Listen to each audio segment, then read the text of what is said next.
Por que Rodri falou sobre Lamine Yamal na sua estreia pelo Barcelona? Calma, porque a estreia não poderia ter sido melhor. Rodri entrou no segundo tempo da vitória do Barcelona por 2-0 sobre o Atlético Clube no Camp Nou e viveu os primeiros minutos com a camisola blaugrana. Depois do jogo, o Bola de Ouro de 2024 revelou estar muito feliz por estar onde queria estar e destacou que agora precisa recuperar rapidamente o ritmo e adaptar-se à equipa. E quando perguntado sobre Lamine Yamal, Rodri saiu em defesa da jovem estrela do Barça.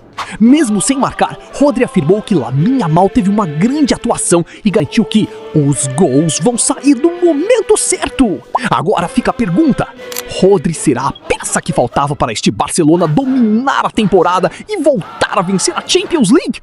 Comenta a tua opinião, deixa o like e segue a página para mais notícias do Barça.